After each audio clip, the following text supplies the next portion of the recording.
कहानी बहुत सालों पहले की है।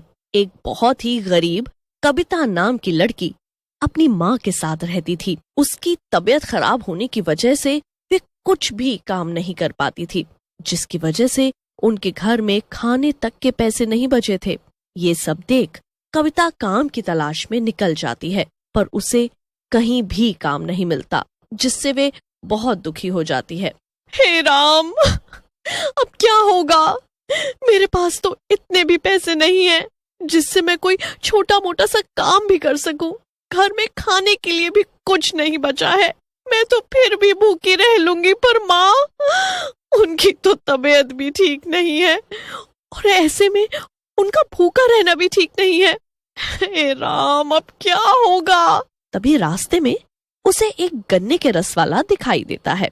ये देख वे मन ही मन सोचने लगती है, लगता है यहाँ मुझे कुछ काम मिल जाएगा, चलकर पूछ कर देखती हूँ। फिर वे उस गन्ने के जूस वाले के पास जाती है। भैया, आपके पास मुझे कोई काम मिलेगा? दुकानदार मन ही मन सोचता है, काम? इस लड़की को काम की जरूरत है और वैसे भी मेरा नौकर गांव चला गया है। क्यों ना मैं इसे ही काम पर रख लूं, इसका भी काम हो जाएगा और मेरा भी। फिर वे उससे कहता है, ठीक है, तुम्हें मशीन में गन्ने डालकर रस निकालना होगा, कर पाओगी? कविता खुश होते हुए उसे कहती है, हाँ हाँ, मैं करूंगी। फिर क्या था, कविता तभी की तभी उसकी दुकान पर काम करने लग जाती है और गन्ने को मशीन में डालकर रस निकालती है और उसका मालिक गिलास में डालकर लोगों को पिलाता है। इसी तरह कविता को काम करते हुए सारा दिन हो जाता है और जब शाम हो जाती है तो दुकानदार उसकी छुट्टी कर देता है और उसे कुछ पैसे देता है। कविता उन पैसों को हाथ में लेकर बड़ी खुश होती है। मेरी मेहनत की कमाई, अब माँ पापा को भूखा नहीं रहना पड़ेगा और उनकी दवाई भी आ जाएगी। फिर वे पैसे लेकर राशन की दुकान से जाकर थोड़ा बहुत राशन लेती और अपनी माँ की दवाई लेकर घर आ जाती है और फिर जल्दी से खाना बनाकर अपनी माँ को खिलाती है। ये देख उसकी माँ की आंखों में आंसू आ जाते हैं और वे आंखों में आंसू लिए अपनी बेटी कविता से कहती है, मैं भी कैसी अभागिन माँ हूँ जो मेरी बच्ची को मेरे होते हुए काम करना पड़ रहा है। माँ, तुम भी ना कैसी बातें करती हो? बच्चे अपने माँ बाप का ध्यान नहीं रखेंगे तो कौन रखेगा? जब मैं बीमार होती हूँ तब तू ही मेरा ध्यान रखती है ना। अब थोड़ा सा मैंने काम कर लिया तो क्या हुआ? अब ये सब बातें छोड़ो और जल्दी से सारा खाना खत्म करो। पहले तू मुझे ये बता, तुझे काम क्या मिला है? ये सुन कविता सोच में पड़ जाती है। अगर माँ को बता दिया कि मुझे गन्ने का रस निकालने का काम मिला है तो वे बहुत नाराज होगी और मुझे काम पर भी नहीं जाने देगी। नहीं, माँ को कुछ नहीं बताऊंगी। फिर ये सोचकर वे अपनी माँ को कुछ नहीं बताने का सोचती है। माँ, वो जमींदार के यहाँ ना मुझे साफ सफाई का काम मिला है। फिर ठीक है।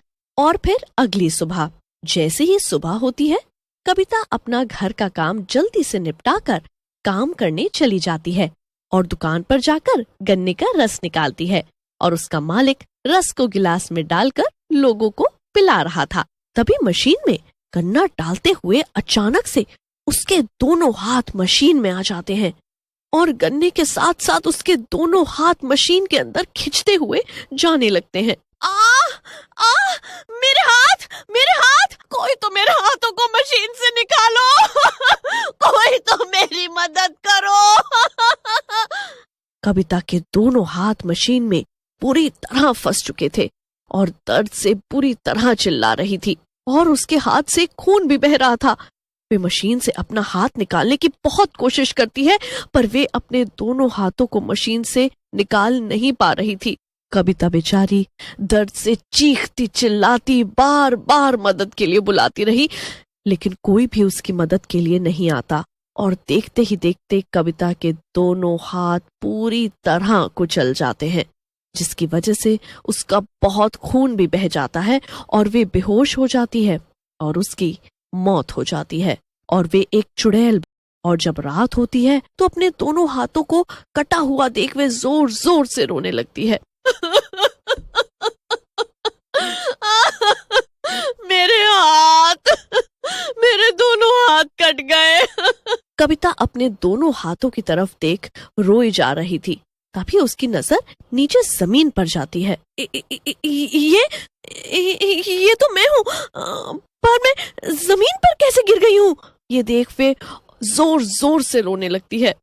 नहीं नहीं, मेरे साथ ऐसा नहीं हो सकता, मैं मर नहीं सकती। अब मेरी माँ का क्या होगा? अब मैं किसी को नहीं छोड़ूंगी। इन सभी लोगों की वजह से मेरी जान चली गई। अब मैं किसी को भी नहीं छोड़ूंगी।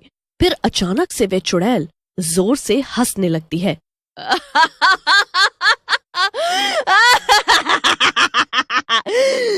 इन लोगों की वजह से मेरे हाथ कटे हैं, वैसे ही मैं इनसे इनके हाथ छीन लूंगी, काट दूंगी इनके हाथ, फिर ये भी मेरी तरह बिना हाथ के हो जाएंगे।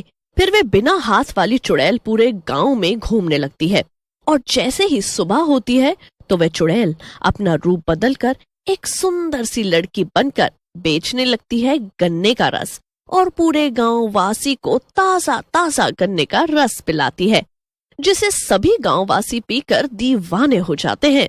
फिर वे चुड़ैल मन ही मन खुश होने लगती है। फिर अगले ही दिन वे चुड़ैल फिर से लड़की बनकर गन्ने का रस बेचने लगती है।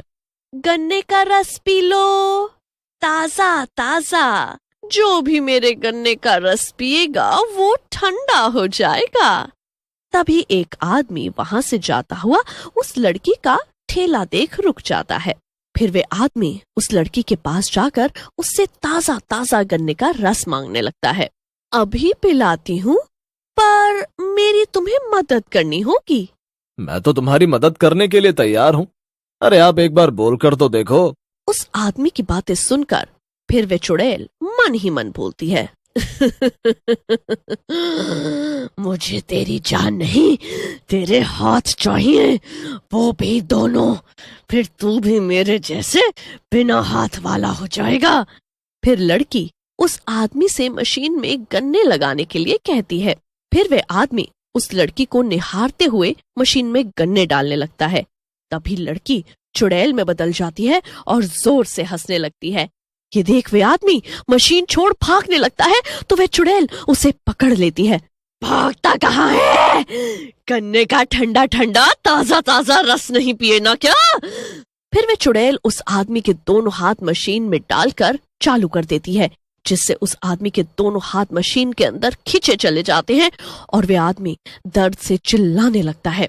फिर देखते ही देखते उस आदमी के दोनों हाथ मशीन में जाते गन्ने की तरह पिस जाते हैं और वे बेहोश हो जाता है। तभी ऐसा करते उसे देख एक आदमी देख लेता है और गांव के सभी लोगों को उस चुड़ैल के बारे में बताता है। फिर सभी गांववासी इकट्ठा होकर उस चुड़ैल के पास पहुंच जाते हैं, जहां वे चुड़ैल एक और आदमी का हाथ गन्ने की मशीन में डालने ही जा रही थी। और तभी सभी गांववासी और पुजारी वहां पहुंच जाते हैं। ए पुजारी, मेरे रास्ते से हट जा, नहीं मैं तेरे भी हाथ काट डालूंगी। तब तू कहाँ था जब मेरे हाथ मशीन में फंस कर कट गए थे और ये सभी लोग खड़े तमाशा देख रहे थे और इनमें से किसी ने मेरी जान नहीं बचाई और मेरी मौत हो गई, और मेरी माँ जो बीमार है बेचारी वो किस हाल में होगी। फिर जैसे ही वह चुड़ैल उस आदमी के दोनों हाथ काटने ही वाली होती है, तभी पुजारी मंत्र पढ़कर गंगा जल मशीन पर डाल देते हैं, जिससे वह चुड़ैल चलने लगती है और उसके साथ मशीन भी। ए पुजारी, ये तूने ठीक नहीं किया, मैं तेरे भी दोनों हाथ काट दूंगी। मेरा शरीर, नहीं नहीं, बचाओ बचाओ। फिर ये कहते कहते वो चुड़ैल और उसकी मशीन भी जलकर भस्म हो जाती है और उस आदमी की जान बच जाती है और सभी गांव वालों को उस चुड़ैल से मुक्ति मिल जाती है।